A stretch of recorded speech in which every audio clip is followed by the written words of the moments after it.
Last month we spoke about a property market where we continue to see plenty of serious buyers and sellers with sales agreed this year so far, still tracking well ahead of the levels we saw last year, but also the number of properties available for sale on the market well ahead of what we've seen for many years. In fact, Rightmove recently stated in one of their latest monthly housing market reports that the number of properties for sale on the market is actually up 10% on this time last year. And something else very interesting in Rightmove's report was the mention of a two-speed market, and this really resonated with me because this is exactly what we're seeing across our region. So what did Rightmove mean by a two-speed market? Well, the first speed is those sellers who come to the market having followed the advice of an honest estate agent, they've looked around at what's on the market and they've brought their property to the market at a competitive price. And for those sellers, there's still plenty of buyers out there,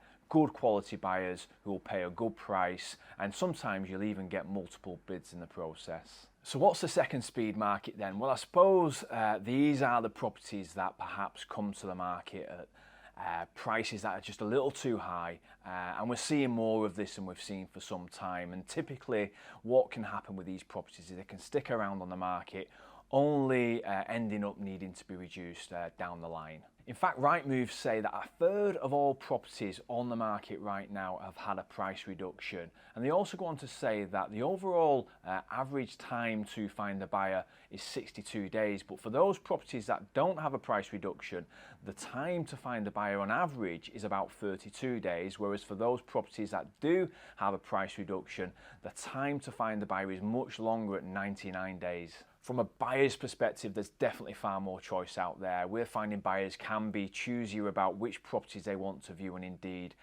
what offers they want to make. Will this be a trend we continue to see? Well, keep watching these videos to find out. Thanks for watching.